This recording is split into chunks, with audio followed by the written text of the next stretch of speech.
Good evening. I'm Carol Weinstra, and on behalf of the Walnut Creek Library Foundation, welcome to Live at the Library. Tonight we have King Henry II and the invasion of Ireland. Before we get started, I have, as usual, a few announcements.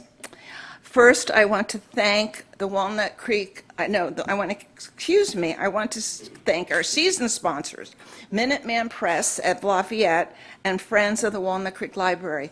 I also want to thank all of you who are donors to the Walnut Creek Library Foundation.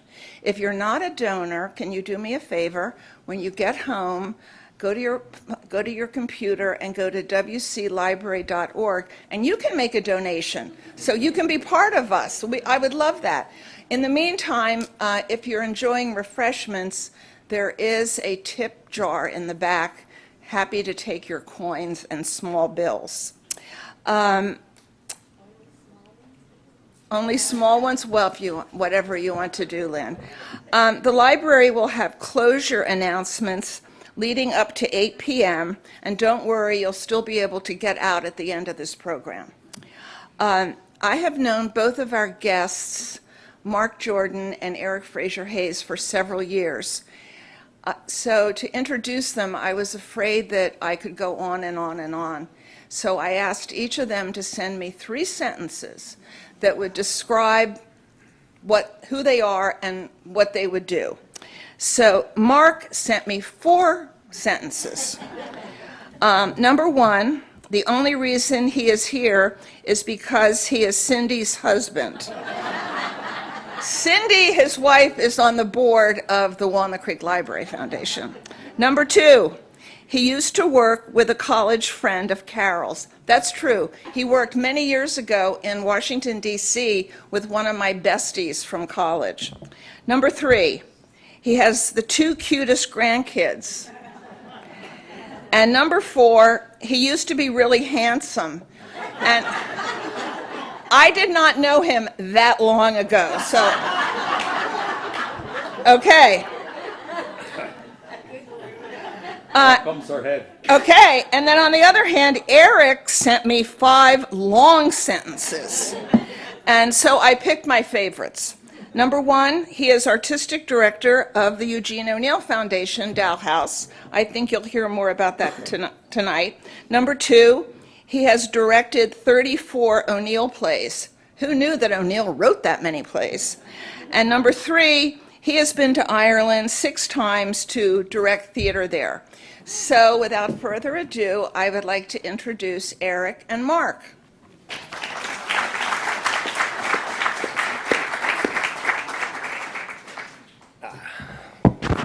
Hello. Hi. Well, actually, I want to just say one thing in my defense. My 5 sentences were not that long, and they were all in iambic pentameter, but apparently that just wasn't quite good enough. But I wanted, really, I think my role in this tonight is just to be, to tell you why you're here. As far as I'm concerned, I'm the catalyst of a certain chain of events that led in some ways to you being here this evening. At least this is my version of the chain of events. They start with, and I can do this in 3 minutes, trust me. Start with my mom and dad, my mom sitting here in the front row, moving to Danville, California in 1974. And so I developed a relationship with Danville from a very young age. And I just think if I had moved to Dublin or some other adjacent place, I wouldn't have made a connection with Eugene O'Neill. I went off to Chicago, worked in professional theater for a long time, and came back to Danville, and it just made absolute sense I should get involved with O'Neill. And so I've been involved. This is my 18th year at the foundation, and I've been an artistic director. Or I've been exerting artistic influence from the start. I don't know if I was officially the artistic director at first. But it is, we do a festival. I know, I see a lot of faces here. I know a lot of you know. We do a festival every fall up at Dow House. And that festival is in conjunction with a festival now in Ireland, the Eugene O'Neill International Festival of Theatre in New Ross. The connection, which some of you know, but I'll remind or let anyone who doesn't know, the connection being that New Ross is the town that James O'Neill some of you know him as James Tyrone in Long Day's Journey. He came from Ireland, and that's the town that his family came over from. And since they're sort of the home of James O'Neill and Danville, the National Historic Park for Eugene, the two cities have connected to this one festival, two countries. So we do a festival in September, and they do one in October. And so oftentimes the show is we bring something over. Okay, so actually about Ireland. Got my first chance to go to Ireland in 2017 to Galway to present on Eugene O'Neill. It took me that long to have the confidence to kind of go and talk about O'Neill in front of people.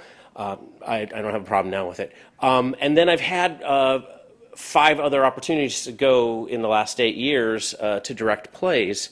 And one of the things that stood out to me about Ireland was I kept hearing this phrase, 800 years of oppression. And it gets you going thinking, okay, 800 years, let's go back 800 years. And then you learn, oh, wait a second, okay, that has something to do with Henry Plantagenet or Henry II. And I mostly know Henry II from the character in Lion in Winter, as many people probably know. I mean, he looks like Peter O'Toole, right? You know? He was in Beckett, too. I guess they got him to do that thing, too.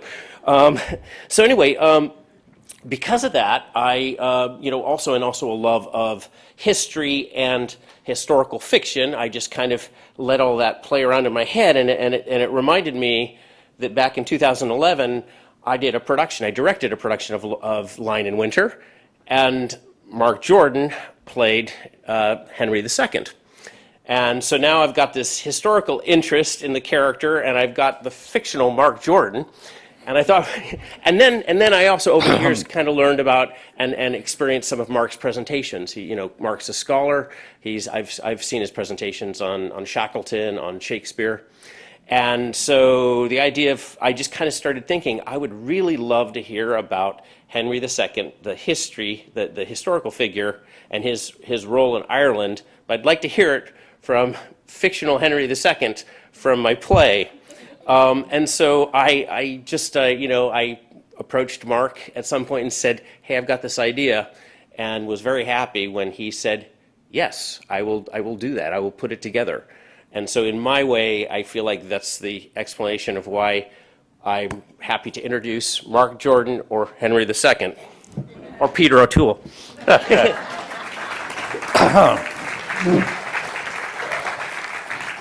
Well, it's nice to... Whoops, wait a second, turn this off.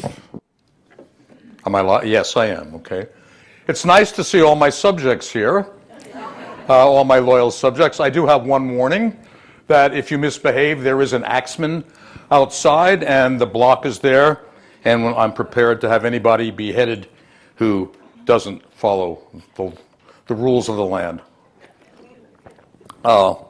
So, anyway, here, tonight, we're to talk about Henry II in the Norman invasion of Ireland, or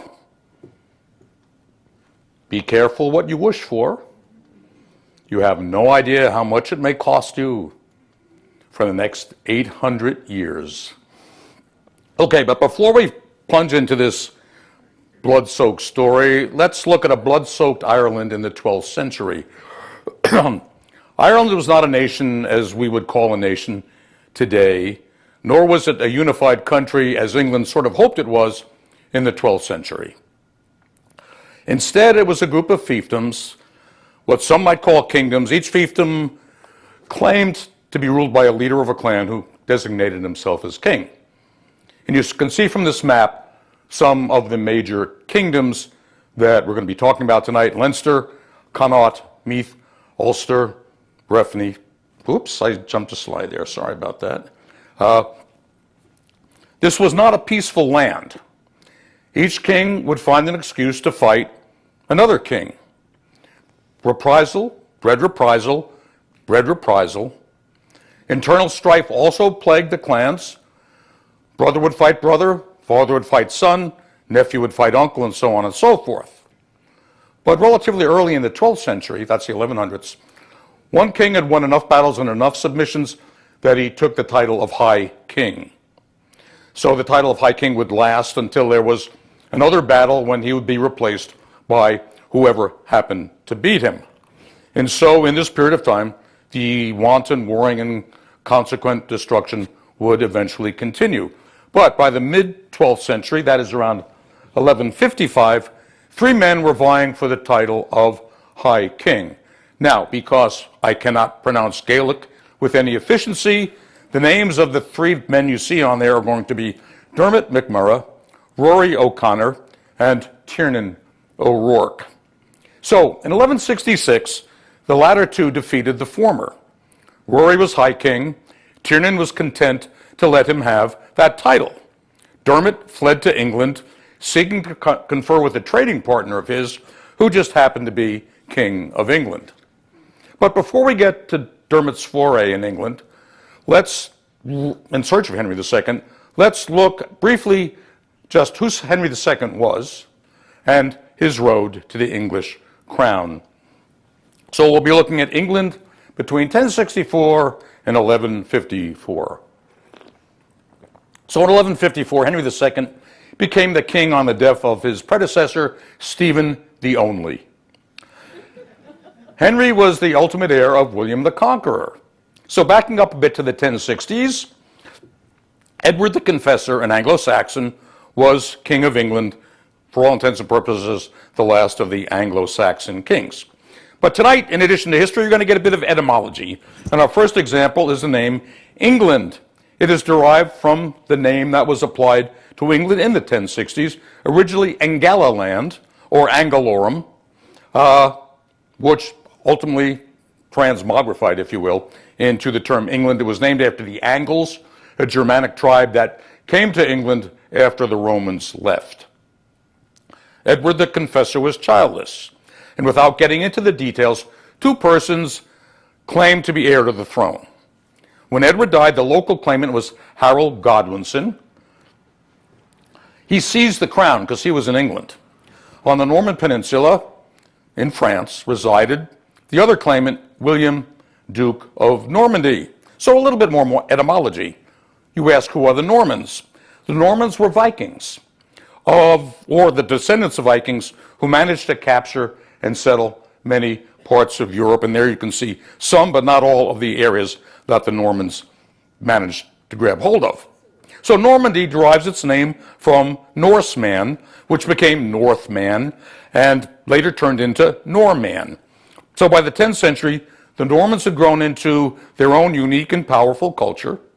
Their Romanesque architecture and massive defensive structures continue to dot the landscape of Europe, that being one of them, and maybe familiar to you. The area that you see here, I don't know if my little red dot works, but that area is called Normandy, which is where William was Duke. So to remedy the affront to his claim of kingship, William invaded England, an event that is chronicled in one of the most exquisite history books ever written, the Bayeux Tapestry. At the Battle of Hastings, Harold got an arrow in the eye, and you can see Harold on the right with the arrow in his eye there. So William wins the battle, has himself crowned, and then spends 20 years consolidating his victory over the Anglo-Saxons. The Normans were on the verge of overwhelming Anglorum and turning it into England, and their French language changing the language known as Anglo-Saxon into a Frenchified English. William was followed by his son, William II, also known as Rufus, because he apparently had red hair or a red face. Rufus died somewhat mysteriously in 1100. He was followed by his brother, Henry I. Henry had a longish reign. He sired a son and a daughter. His son, now heir to the Norman throne, died in a shipwreck off the coast of England. And if that sounds like a scene from the Game of Thrones, guess where that episode came from? Okay, that left Henry's daughter Matilda as his sole heir. Henry, rather brazenly, designated Matilda as heir to the throne, and all the Norman lords swore fealty to Matilda. Meanwhile, Matilda was married off to Geoffrey of Anjou, more French provinces for England, and off she went to France to have a child by him in 1133 who was named in his grandfather's honor, Henry. King Henry I died in 1135. Matilda's cousin, Stephen, son of one of the daughters of William the Conqueror, though he had sworn fealty to Matilda, happened to be in England at the time, Matilda wasn't, and had himself crowned. After all, in the 12th century, who would want a woman as Queen of England? No one. And virtually every major figure supported, in England, supported Stephen. Well, Matilda was very feisty, and she fought with Stephen for years and years and years. This period is called the Anarchy. And at one time, she actually bested Stephen and proclaimed herself as Queen of England. She never had the opportunity to be formally crowned because Stephen then bested her in a battle, but for a period of time, she was at least unofficially the first Queen of England. Her son Henry became a great warrior. He continued his mother's battles. He ultimately won a concession from Stephen. Upon Stephen's death, Henry would become King of England. Then Stephen died in 1154, bringing the 21-year-old Henry to the throne as Henry II, surname Plantagenet. He mentioned Peter O'Toole. Come on, I mean, okay? Anyway, he is the first of 300 years of Plantagenet kings. Yet more etymology. Where did the name Plantagenet come from? As surnames were a bit flexible at the time, he was generally known as Fitz-Empress, or the son of the Empress. That's what they called Matilda. It seems that Henry's father, Geoffrey, was seen wearing in his hat a sprig of yellow flowers. Its common name is broom. Its Latin name is Planta genesta. And after a while, folks started using the term Plantagenet, and it eventually clung to a long line of English kings, ultimately dying out with one of my favorites, Richard III. Henry Fitz-Empress Plantagenet was now King of England.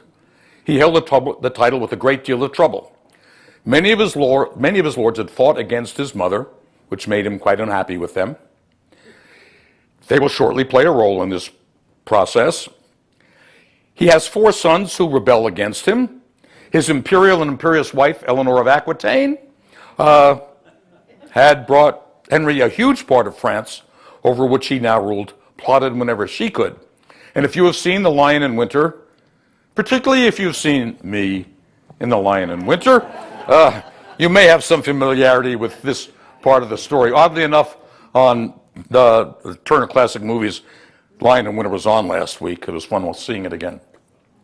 But rebellious sons, lords, and wife were not Henry's only problem. For those of you who have seen Becket, you may remember that 4 nights, thinking they heard Henry express a wish that someone would rid him of his troublesome Archbishop of Canterbury, on Christmas Eve in 1170, walked into Canterbury Cathedral and assassinated Thomas Becket. If they had not done that, you would never have been forced to read the Canterbury Tales. And you can actually stand in the cathedral right on the spot where Becket died. That act brought Henry into serious conflict with, who else? The Pope. Killing an archbishop without the Pope's permission was frowned upon. Henry had to perform many deeds to expiate his sin, which will have a direct bearing on Henry's invasion of Ireland, as we shall see, which brings us back to Ireland. Dermot McMurrough's main seat of power was in Leinster. Again, my pointer unfortunately doesn't work, but you can see Leinster, the lower right, or eastern corner of Ireland there. Oh, did I? Hey. What? Oh, my goodness gracious. It just gets you wired back up. I have to sit So stiller. energetic. Sit stiller, not Ben Stiller, sit stiller. Yes. Thank you, Matthew. I'll try and sit still. Normally I'm up and jumping all around and stuff like that. I had back surgery 2 months ago and I'm not as energetic as I'd like to be. Anyway, Dermot McMurrough's main seat of power is in Leinster. High King Rory of Connor is in Connaught, and Rory's close ally is in Breffni. They banished Dermot in 1166. Among other sins, Dermot had made an enemy of Tiernan by abducting his wife in 1152. Old enmities die hard in Ireland. Would you wait 14 years to revenge the abduction of your wife? Dermot then made a decision that was to have the profoundest impact on Irish history.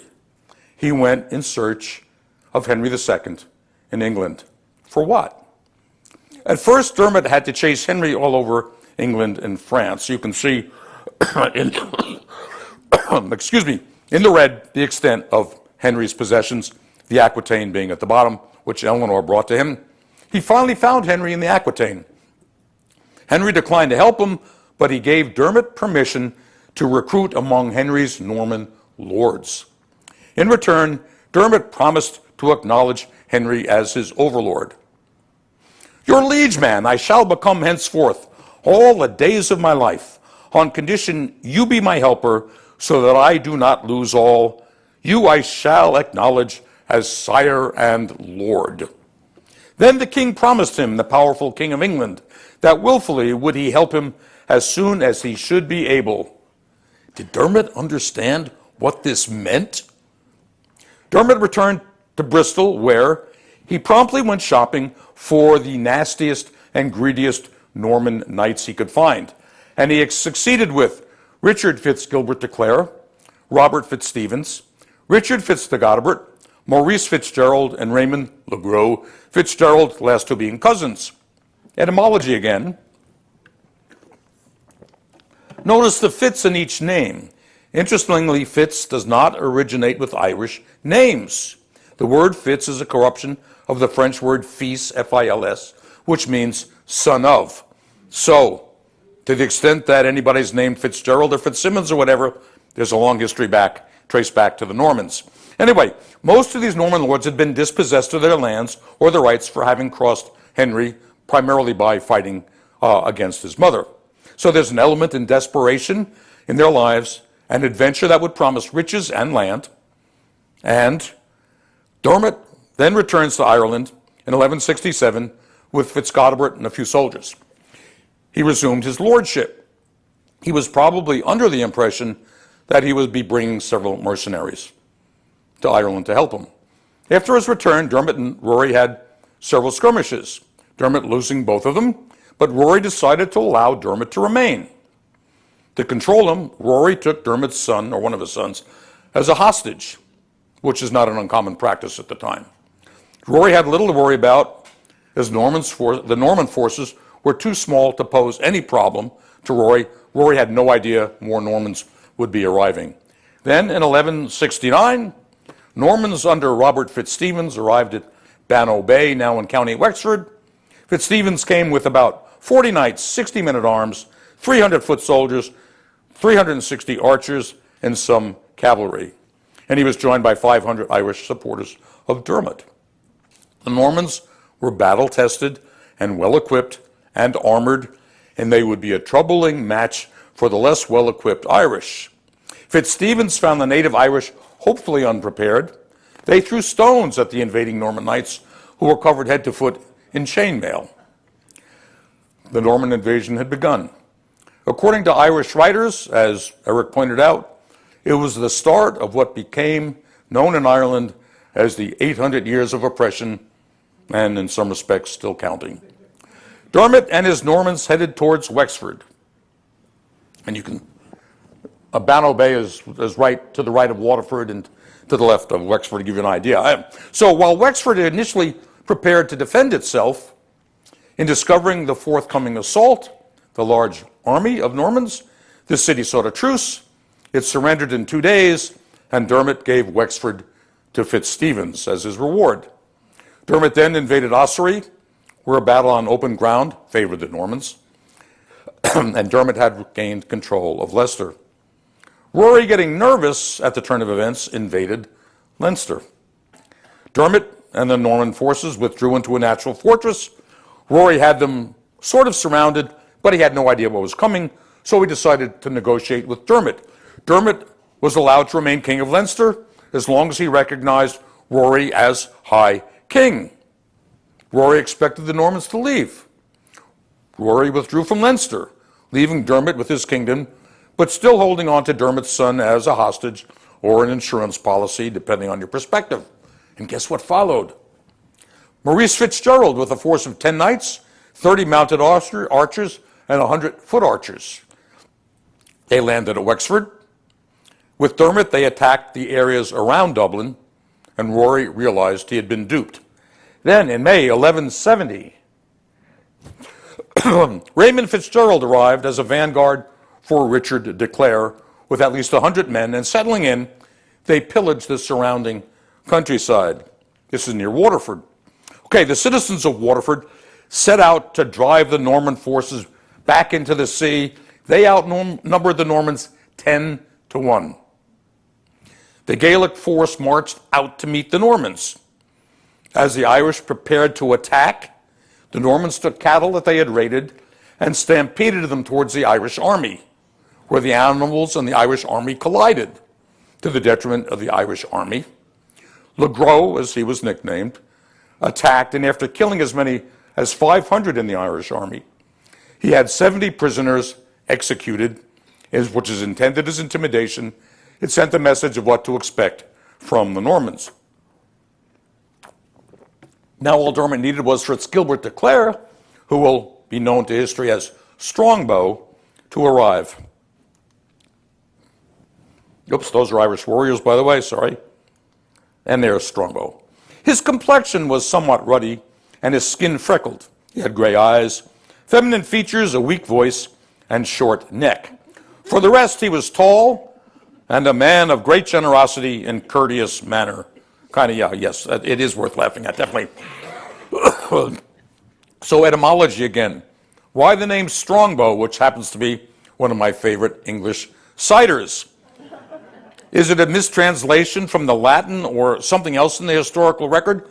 Because it was the Lord of Strigil, or however that's pronounced. Or was it the nature of his archers, as some romantics have, if you'll pardon the egregiously bad pun, declared? Okay, so Dermot plotted to overthrow Rory when Strongbow's reinforcements arrived. Strongbow prepared to sail. Henry had originally granted him permission to pursue the Irish adventure, but it was a limited grant. Help Dermot recover Leinster. Dermot had recovered Leinster. Henry withdrew his permission for Strongbow to leave. Strongbow left anyway. What would Henry do? What would happen to Strongbow? Did Henry have more in mind at the time? Okay, the arrival of Richard Fitzgilbert de Clare, also Strongbow. So in 1170, Strongbow lands near Waterford with 1,000 men and 200 knights. He met up with Le Gros and they attacked Waterford. They breached the walls and killed 700 defenders. Dermot and the other Normans then joined Strongbow. Strongbow then married Aoife, Dermot's daughter. And you can see in this painting here that the dark band in the middle are all the Norman knights. This is obviously a very symbolic painting. You can see Aoife brightly white. You can see Strongbow dark like all the other Normans in there. And all the white surrounding them, the oppressed, trod upon Irish who were horribly adversely affected by Strongbow coming in and Strongbow becoming Dermot's heir. Now, was Dermot surprised at the strength of Strongbow's forces? He showed a huge capacity for not understanding what he was doing. He still probably believed that he invited mercenaries, but how does he reconcile that with promising his daughter to Strongbow and making him his heir? Did he know the Normans could not return to England, or would not, even if they could? So Dermot and his augmented forces then set out to capture Dublin. Rory, with Tiernan O'Rourke and other kings, set up a line west of Dublin to intercept Dermot's forces, but Dermot had his forces come around from the south. Then Strongbow's army totally overwhelmed Dublin, then started to extend his dominion north of Dublin and towards the area where Rory and Tiernan had their fiefdoms, if you will. Rory had to withdraw. Strongbow invaded Meath and Breffni, and Rory then executed Dermot's son. Now, hostages and the execution of hostages was not an uncommon practice in this period and later. And because I can't pass up my opportunity to throw Shakespeare into this in the play Richard III on the eve of the Battle of Bosworth. Richard takes William Stanley's son, George Stanley, as a hostage, hoping that William Stanley will continue to support him. William Stanley then betrays Richard. Richard then cries, "Off with his head!" And his buddy Catesby says, "My lord, after the battle, let George Stanley die." Anyway, then, interestingly enough, in 1171, Dermot dies. Now, this is one of the best obituaries you'll ever hear. In the annals of nationalist history, MacMurrough became a hated symbol of perfidy. Diarmid MacMurchada, king of Leinster, after having brought over the Saxons, after having done extensive injuries to the Irish, after plundering and burning many churches, died before the end of a year of an insufferable and unknown disease. He died at Fernamore without making a will, without penance, without the body of Christ, without unction, as his evil deeds demanded. Well remembered. His new son-in-law, Strongbow, took over Leinster, claiming the kingdom for himself, though it would have been illegal under Irish law. But the Normans couldn't give a damn about Irish law. Strongbow probably liked the idea of kingship, since he had been dispossessed of most of his possessions in England for supporting Stephen against Matilda. Rory then sought to isolate Strongbow and beat Dublin into submission, and there were many attempts in an ongoing siege, some attempts to negotiate a settlement, but ultimately the Normans, in a surprise attack, bested Rory's army. Rory withdrew from Dublin as his army scattered. By now, the Normans had made significant incursions into Ireland without anything in the way of support from Henry. Henry became concerned that Strongbow was getting a bit too powerful. A Norman king in Ireland, other than himself, was not to Henry's taste. He wanted total control and the glory of conquest. So a nervous Strongbow was summoned to Wales to meet with Henry, but Henry became very impressed with what Strongbow had accomplished in Ireland. So he left him in possession of his Irish lands. In return, Strongbow surrendered Dublin, Waterford, and the other Irish fortresses to the English king.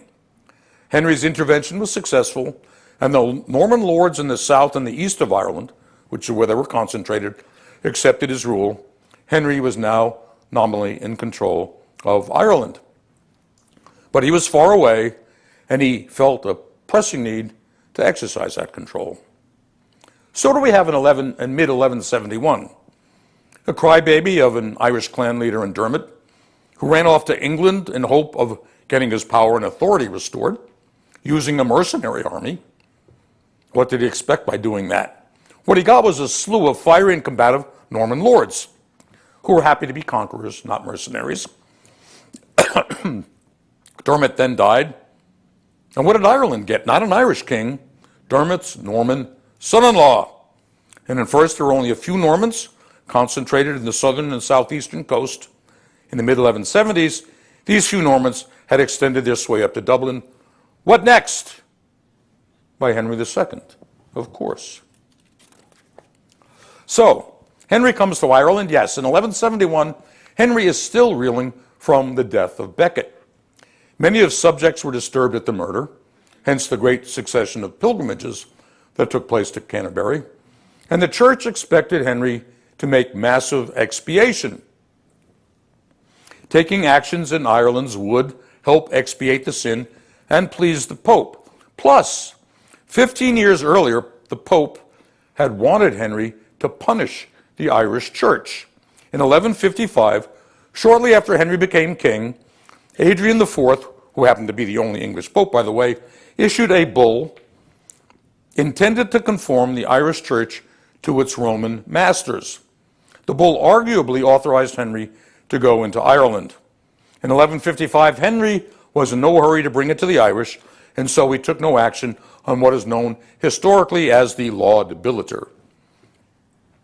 With the knowledge that he could go to Ireland with the Pope's blessing, that he could regularize the position of Strongbow and the other adventurers who were making rapid strides there, that he could be perceived as a noble conqueror, and at least partially expiate the sin of the murder of Thomas Becket, Henry left for Ireland in October 1171.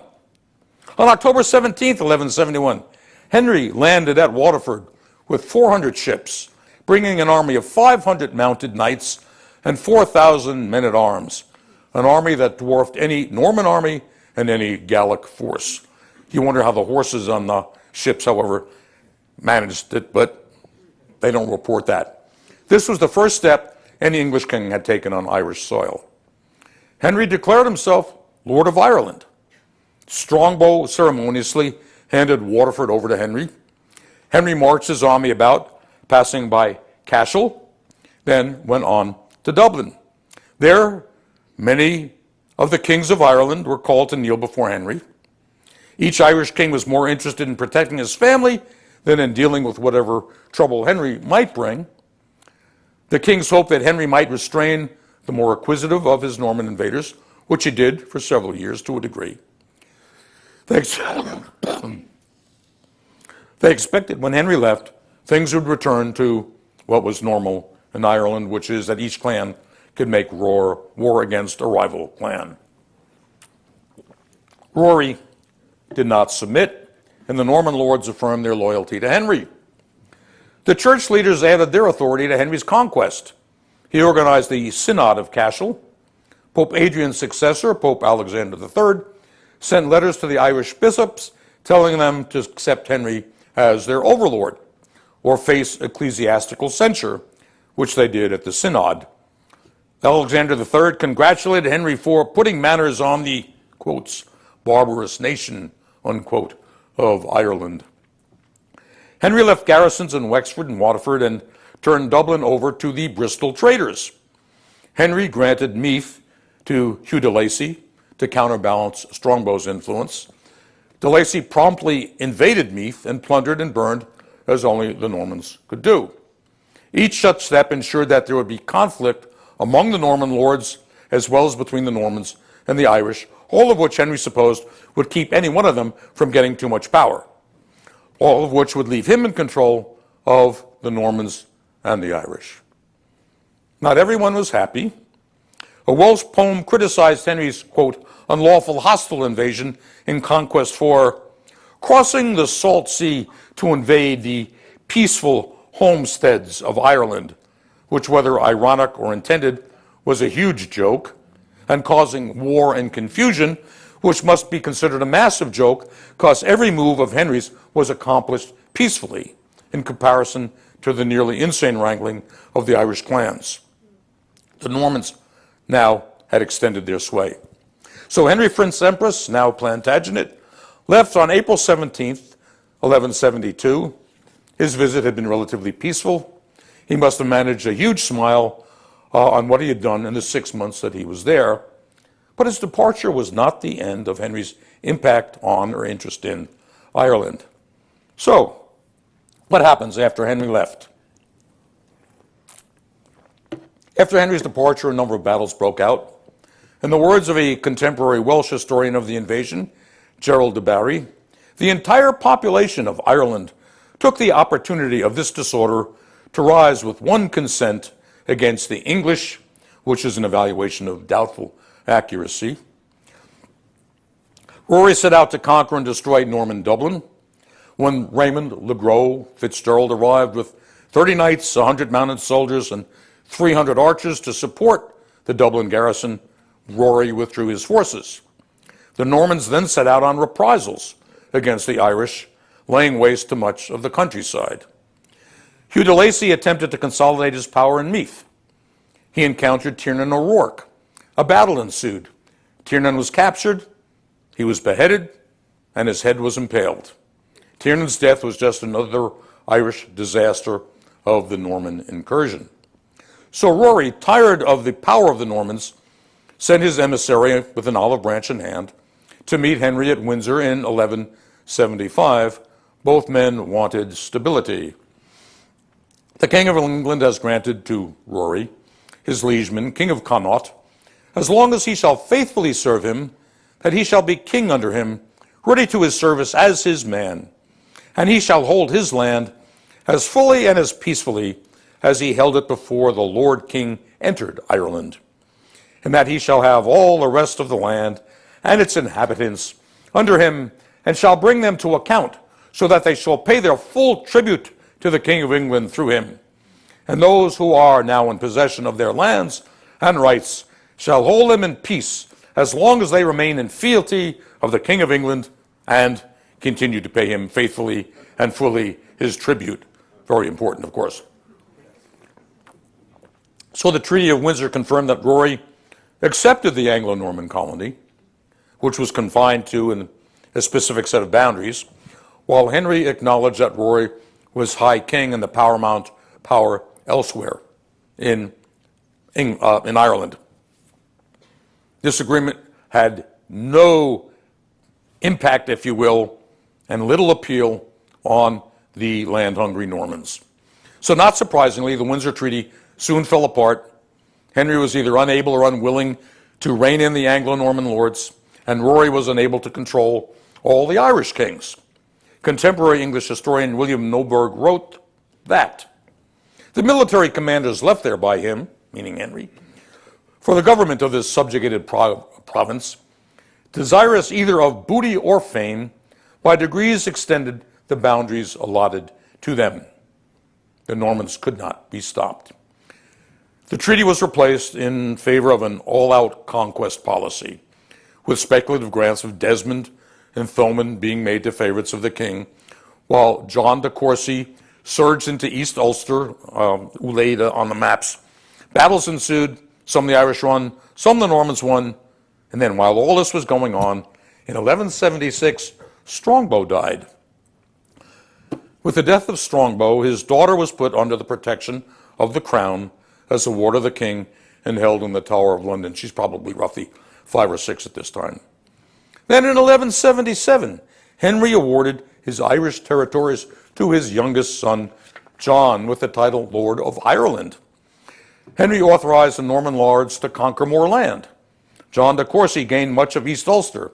Raymond le Gros had already captured Limerick and much of North Munster, while other Norman families actively carved out virtual kingdoms for themselves. John, he of Magna Carta fame, by the way, was age 10. Henry planned for John to become king of all Ireland when he became of age. Obviously, John had little impact on Ireland at this time. Irish kings had no place in Henry's future plans. Irish hegemony was diminishing way too fast for the Irish, but they had little control in the face of the Norman onslaught. And that would continue for centuries. 8 centuries. Oh, Dermot, what have you wrought? But we are still not done with Henry's influence on the course of Irish history. After all, it's only 1177, and Henry has 12 more years of life. Hugh de Lacy, by 1178, had obliterated Meath, which is west of Dublin, if you don't remember the map. He began to recast Irish society, and this, of course, is another huge impact the Normans have. Since there were not enough immigrants to perform necessary work, he coerced the Gaelic Irish to work the land. They became second-class citizens, losing rights they might have possessed under Irish kings, a radical change in the economic structure of Ireland. Rory seemed to be de Lacy's only obstacle. He was afraid of a surprise raid, so in 1180, he marries Rory's daughter without Henry's permission. That's a no-no. Henry was afraid de Lacy, like Strongbow before him, was trying to acquire too much power. He saw an alliance between Rory and de Lacy as a threat. He sends emissaries to Dublin. De Lacy convinces Henry that everything is really okay, and Henry says that's great, but he leaves some men there just to watch over what de Lacy is doing. Henry always needs to have a hand in what's going on in Ireland. So revolts and confrontations are going to continue to take place and break out everywhere, but ultimately each would be crushed by the Normans and by Robert Fitzstephen in particular. By 1182, John de Courcy had subjugated much of Ulster. In 1183, Rory abdicated. There followed many internecine battles for succession in Connaught. All the Normans had to do was sit back and watch the carnage between the warring clans. In 1185, Henry acknowledged de Courcy. The Norman lord moved west, had some success but could not overcome Connaught. But the Norman stranglehold had becoming even tighter. Then in 1185, the Lord of Ireland makes a visit. So it's 1185, Henry's fourth son, who is now the third son because the first son has since died. The 18-year-old John makes his first visit to Ireland, accompanied by 300 knights and a team of administrators. Henry had tried to have John officially proclaimed King of Ireland, but the Pope would not agree. John was supposed to consolidate the Norman conquest and bring the Gaelic Irish under control. And though given this responsibility by his father, he would have preferred to go on crusade. Gerald of Wales, a contemporary historian of the Norman invasion, said this of the Irish: "They were a wild, inhospitable people who looked and acted like beasts." But that's a refrain that you hear from anybody who's a colonizer. And if you look at any history book, colonizers always say that about the people they're in the process of trying to destroy.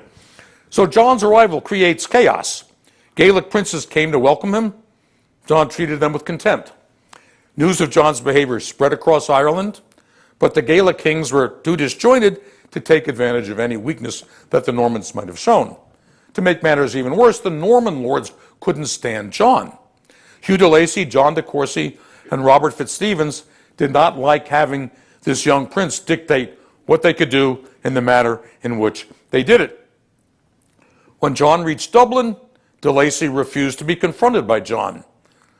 John's army dissolved as Hugh Lacy subverted everything that John tried to do.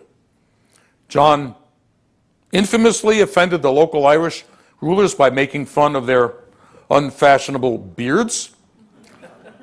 He failed to make allies among the Anglo-Norman settlers and began to lose ground militarily against the Irish.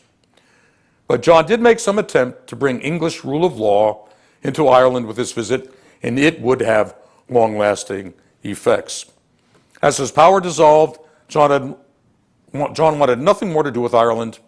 He left unceremoniously, returning to England later in the year, blaming Hugh de Lacy for the fiasco. The Anglo-Normans, now jubilant at John's departure, now had greater access to do whatever they wished in Ireland. Because John's initial foray into Ireland was not a success, tensions were still rife between Henry II, the new settlers, and the existing inhabitants. But what could Henry do? He wanted peace. He wanted law and order legitimately, and the Anglo-Norman lords couldn't have cared less. So in 1186, de Lacy and de Courcy moved into other areas. De Lacy moved into Connaught, seeking to put Rory back in charge, and undertook a very Norman process, building castles. But Rory's sons were hostile to the Normans. De Lacy's marriage to an O'Connor didn't mean anything to the O'Connors. A battle ensued. De Lacy was captured, and in an act of fierce revenge, the O'Connors beheaded de Lacy. Like Strongbow, de Lacy had no male heir. There was no one of that stature to trouble Henry yet. So when Henry turned then all lordships over to Prince John, Henry wanted John to go back to Ireland to consolidate English power. But before these plans could be implemented, Henry's third, now second son, Geoffrey, died, and John was now number 2 heir to the throne and Henry's favorite. Henry couldn't stand Richard, the surviving second son, now the first son, because the first son, never mind. Geoffrey's death pulled John away from Ireland. Henry had other plans for him. With John out of the way and Henry preoccupied with issues elsewhere, with de Lacy dead, John de Courcy then became the leading Norman figure. Gerald of Wales, contemporary historian, felt that the Normans' conquest was incomplete. You get multiple facets of this. He claimed that the Normans did not do enough. He advocated total war. And in some senses it would follow. But total war waged by the Irish against themselves happened, as well as against the Normans, and total war would come later in the process. So in Connaught, Rory battles his sons, and the son Conor eventually wins. The Normans decide to punish Conor. By 1188, John de Courcy had one of his armies go after Connaught, the other after Ulster, Connor pushed both armies back, so the Irish and Normans are now in a stalemate. Then in 1189, alas, I died, and Richard became king. Henry's death did not end his impact on the invasion, though. This was really a Norman invasion, which Henry had actuated and abetted, but it was his aggressive Norman followers who brought it to the Irish. Richard had little interest in Ireland. He was crusade crazy, if you remember any of your history. And the Normans now had a freer hand without any interest from a king who was much more interested in going to the Holy Land, ultimately getting killed himself. In the same year, William Marshall, one of Henry's knights, who had been befriended by Richard, married Strongbow's daughter Isabel, and was given all of Strongbow's Irish properties, quite a marriage portion, you might say. Marshall set up New Ross. Marshall set up Ossory, and it became Kilkenny. The Gaelic tribes were chased, and the Normans received land grants in this territory, and Marshall will become eventually known as the greatest knight of all, with an office in the English hierarchy named after him. Conor O'Connor was assassinated, and as only the Irish clans could do, revenge raids took place among themselves. The Normans, seeing chaos, saw yet another opening. They started pushing into areas where they had previously met resistance. By 1190, the Normans controlled many of the major towns. They had built castles, and they had the support of the church. By 1200, the Norman advance had become a tidal wave. Richard, who died in 1199, was no longer king. John, the Lord of Ireland, had become the English monarch. John's ascent to the throne merged the title of the Lord of Ireland with the kingship of England, and would remain the case thereafter for over 700 years. John manipulated both groups to expand his wealth and power in the country. During Richard's rules, he had successfully increased the size of his holdings of land in Ireland, and he continued this policy as king. Then in 1210, John crossed into Ireland with a large army to, interestingly, crush a rebellion by the Anglo-Norman lords. He reasserted his control of the country and used a new charter to order compliance with English laws and customs in Ireland. John came to Ireland, in part at least, to meet the claims of Gallic kings against the Norman conquerors. Total about face here. And that while he displayed a gracious face to the Irish, John showed a stern one to his offending barons. The expedition was a triumph of demonic energy. John stopped short of trying to actively enforce this charter on the native Irish kingdoms. John's 1210 expedition reasserted his faltering authority over the colonists. He instituted in Dublin a government reshuffle, strengthened English laws in the country, regulated the coinage and such matters, received the submissions of some but not all of the Irish, seized lands and castles from his baronial enemies, those the Anglo-Norman lords. And John's treatment of the Irish was a great advance on his visit in 1185. But, if you know anything of English history, was good old John setting the stage for Magna Carta.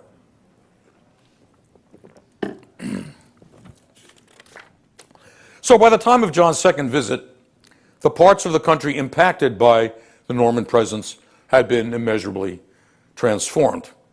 The power of the Irish kings, except in the northwestern quadrant of Ireland, had been minimized, and their best ancestral lands taken from them by the Anglo-Norman barons.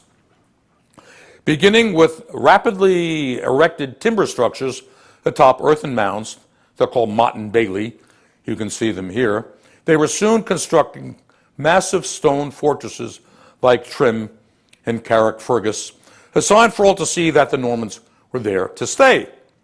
The banishment of the native population from the fertile plains, or their reduction to servile status, and the introduction of a new loyal English population made the colonists feel secure, colonists, remember, and just as important, provided a profit for those adventurers who had risked all in crossing the Irish Sea to start settling for a new life in Ireland.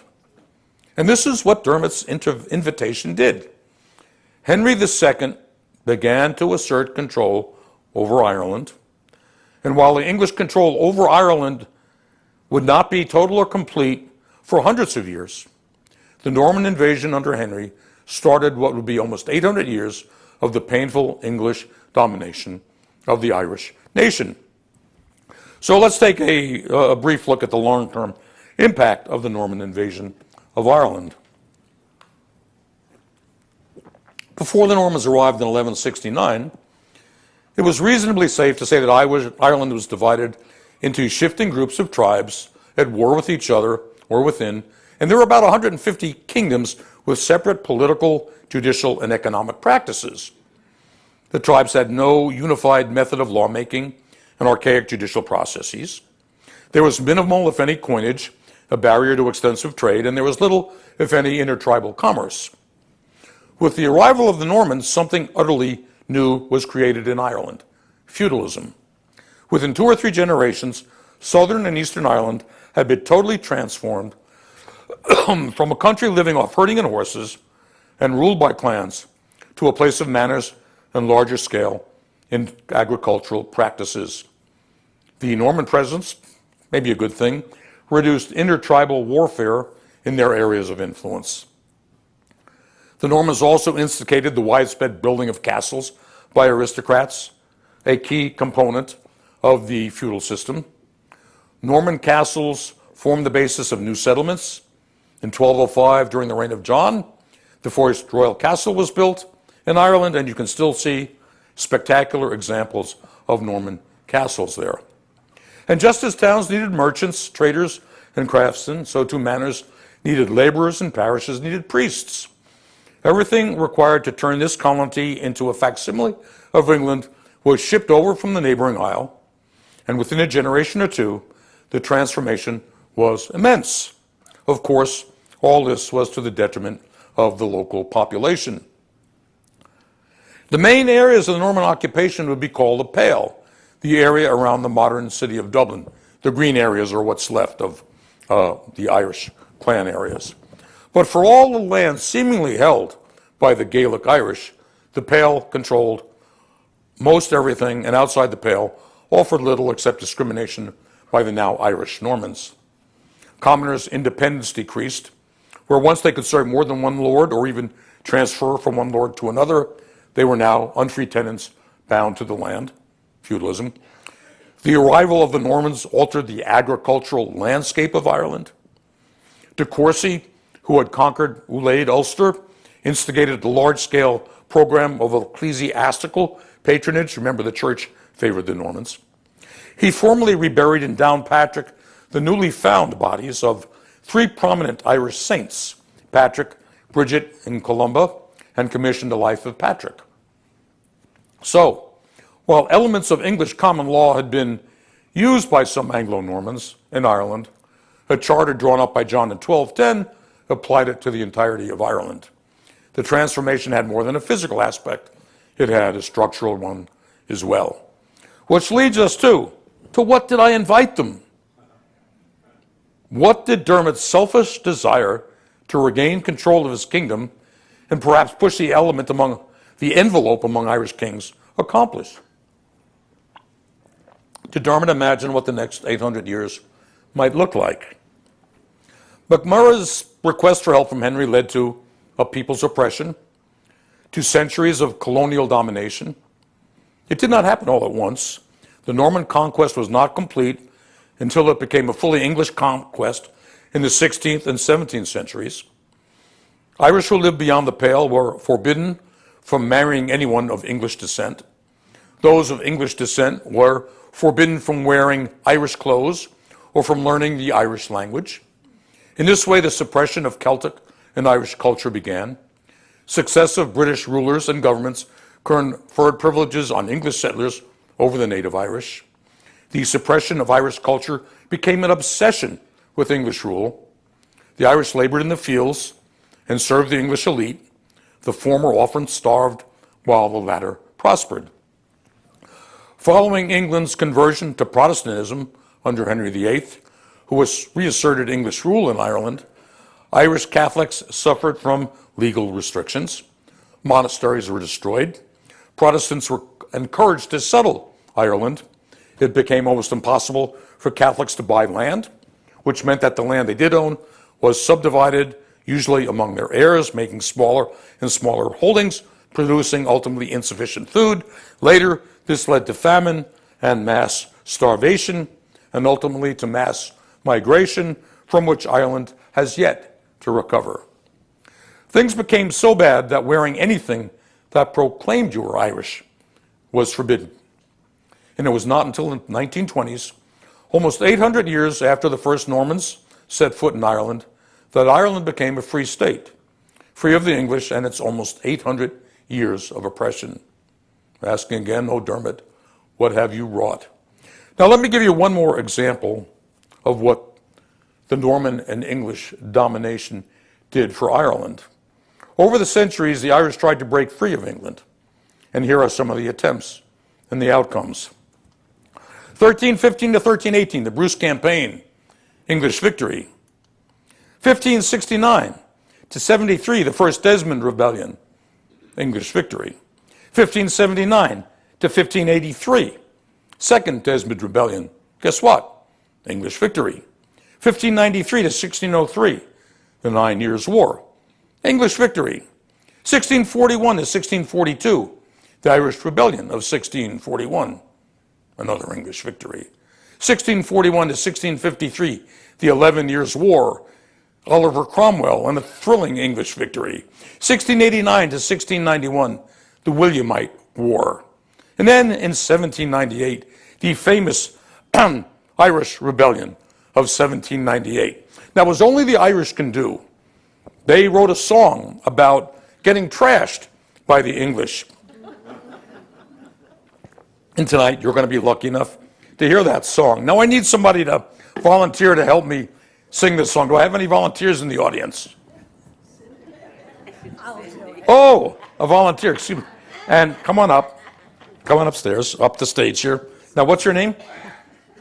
What's your name? Cindy. Cindy. Hello, everybody. This is Cindy. What's your last name? Jordan. Oh, what a coincidence. Cindy Jordan, any relation? Were you distantly related? Okay, this song is called The Rising of the Moon.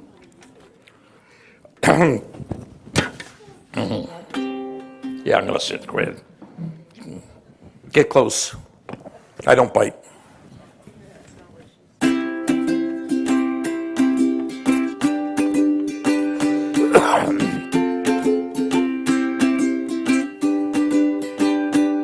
Then come tell me, Sean O'Farrell, where the gathering is to be. At the old place by the river, quite well known to you and me. Oops. You're singing the wrong. Did I do the wrong? Oh. Let's start it. Oh, I did that. Okay. She could. That's what happens when you get a pretty woman on stage there. Oh, come tell me, Sean O'Farrell, tell me why you hurry so. Hush, my buckle, hush and listen. And her cheeks were all aglow.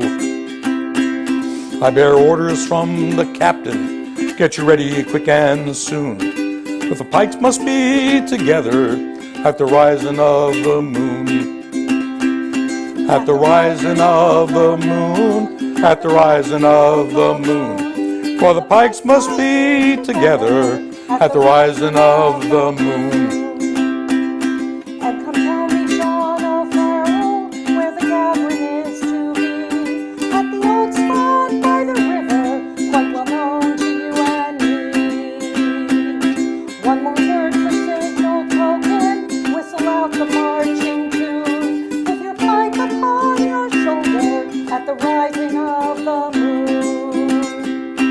At the rising of the moon, at the rising of the moon, with your pike upon your shoulder, at the rising of the moon. From many a mud-walled cabin, stars were watching through the night. Many a manly heart was beating like the blessed morning light. Murmurs sang along the valley like the banshee's lonely croon. and 1,000 pikes were flashing by the rising of the moon. By the rising of the moon, by the rising of the moon, and 1,000 pikes were flashing by the rising of the moon. All along that singing river, that black mass of men was seen, high above their shining weapons, through their own beloved green. Death to every foe and traitor, whistle out the marching tune, and hurrah, my boys, for freedom, 'tis the rising of the moon. 'Tis the rising of the moon, 'tis the rising of the moon. And hurrah, my boys, for freedom, 'tis the rising of the moon. Well, they fought for poor old Ireland, and full bitter was their fate. But what glorious pride and sorrow fills the name of 98. Yet thank God the hearts are beating, and the manhood burning noon, who would follow in their footsteps at the rising of the moon. At the rising of the moon, at the rising of the moon, who would follow in their footsteps at the rising of the moon. 'Tis the rising of the moon, 'tis the rising of the moon, and hurrah, my boys, for freedom. 'Tis the rising of the moon.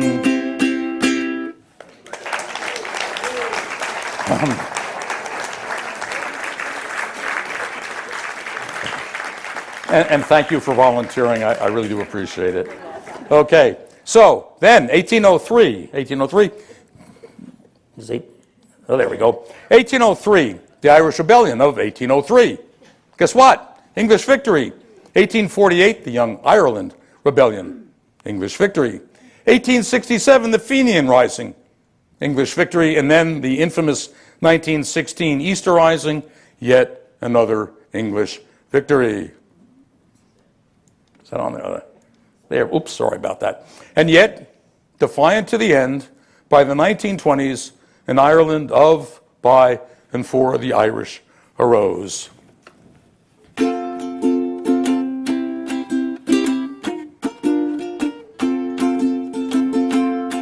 Now the music's gone, but they carry on, for their spirits been bruised, never broken. They can only pray for that bright brand new day in the land that they loved so well. And that's it, the history of Ireland.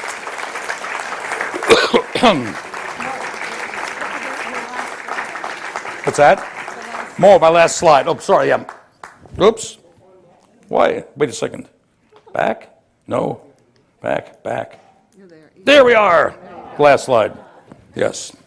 Bright, brand new day.